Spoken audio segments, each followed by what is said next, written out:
Hi, Kevin Mastaw here. It's day 7. We've made it through a week of beginning our running program here. Beginning my running program. If you're just watching these and not doing anything yourself, that's okay. I hope you enjoy.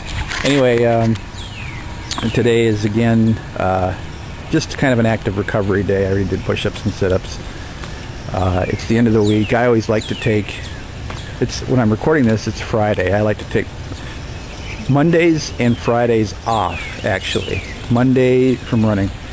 Mondays I do active recovery, so it's push-ups, sit-ups, some walking. Friday is optional. Sometimes I don't do anything on Friday, just because we put in a hard week. We want to really relax, wind down a little bit just before the weekend, because we're going to do some longer running on the weekend usually. Good morning. We're going to do some longer running on the weekends.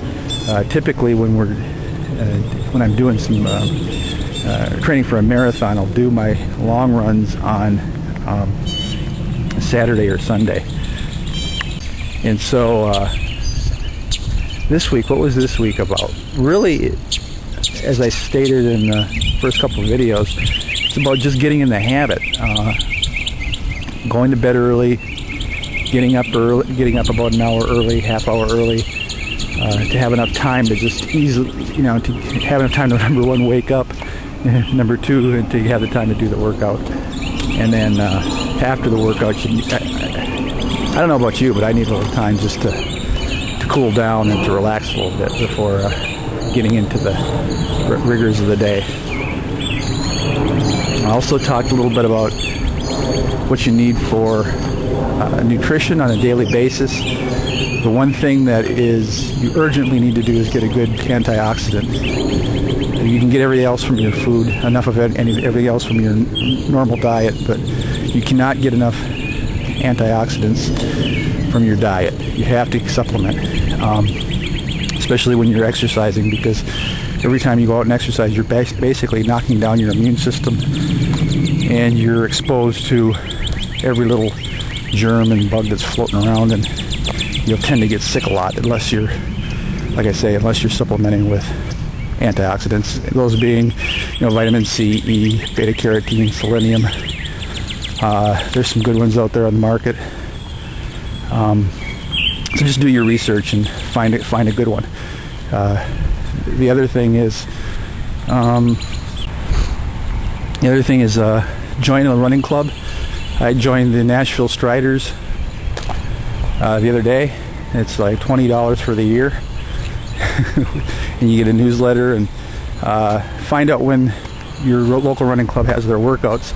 I know in Milwaukee they have a fun run during the summers. They have a fun run every Wednesday night. It's usually a easy 3-mile loop, and then they have snacks and beer afterwards, and soda, of course. Really, this is, the first couple weeks are just about making this fun, enjoyable, something that you look forward to doing.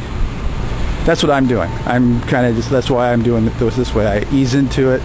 I actually look forward to getting up in the morning and running, or I will more so in about 3 or 4 weeks. But right now it's just getting myself out of bed. And so that's what this is all about. And if you're beginning, or if you've never done any exercise before, if you just managed this week just to, if you've taken my advice and just got up a half hour earlier and read and walked outside, hey, that's progress. And it takes time to build these habits. It really does. Okay, this is cool. Doing some workouts this morning. What kind of training is this? Bootcamp. Oh, for what? Just for the heck of it, really. Oh, okay. Cool. I'm glad I'm not the only one out this morning. Yeah. Are you going to put that on Facebook or something? Say it again. Josh at NashvilleBootcamp.com. All right, Josh. Thank you. Thank you. All right, guys. Come on back to the bottom of your steers. We're going with our up-down. Nashville Bootcamp. Well, how I got started in running was I was working for IBM at the time in upstate New York. And I'd only been there as a manufacturing engineer, had been there for about a year, and I looked in the mirror one day and I go, is this what all there is going to be to life? Now, all my childhood I'd suffered with allergies and asthma and all that kind of thing, and I was kind of looking for a big challenge, something that would, something I could do that I could point to and say, you know, I've really accomplished something in my life, rather than just being a working stiff and showing up for a job 40 hours a week for the rest of my life. So I happened to, it was November 1986, and it was a Sunday morning, and it was the New York City Marathon. I watched that and I thought, you know what, if I could do a marathon, that would be something. So I think that very afternoon I went outside. Good morning. Went outside and ran 2 miles, and it just about killed me. But I did some research. I didn't go online, but I got some books, and I found out what it took to get into the New York City Marathon for 1987 race. And I sent in the application. At the time it was a lottery system, I think it still is, where you just submit your application for the race, and if you're lucky enough to get selected,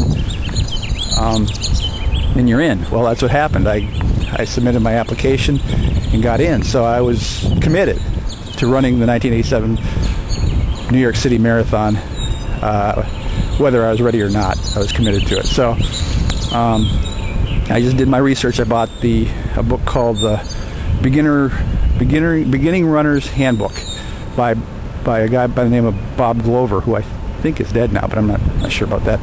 But the Beginner's Running Handbook, and like anything else I do, before I do it, I read up as much as I can about it. So put together a training plan, followed the training plan, did pretty much what I'm doing right now, and that is, first of all, getting into the habit of figuring out when I was going to run during the day and how much and that kind of thing.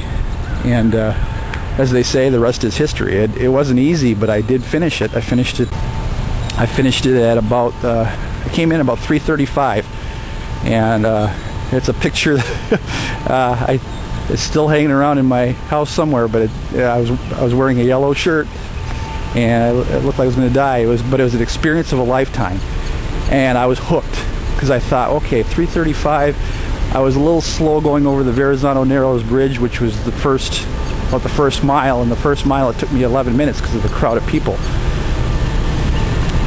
If I didn't have all those people at the beginning, I could probably go a little quicker. So I then started looking more into what I needed to do to improve, and over the years, 1990, I was able to break 3 hours, 2:56, and then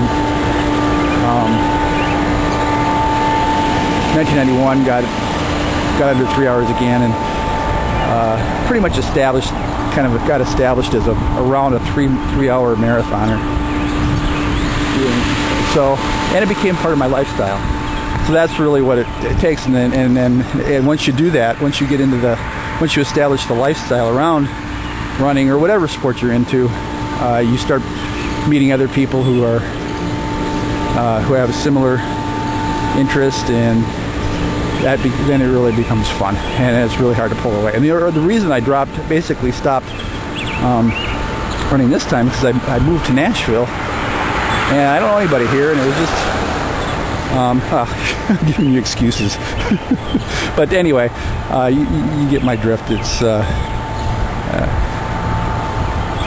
look at this view here. This is a great neighborhood to walk around in. My wife's a little irritated because I'm out here by myself, but this is the route that we walk at night many times. We look for rabbits and squirrels and stuff on the lawns. So anyway, that completes week 1 of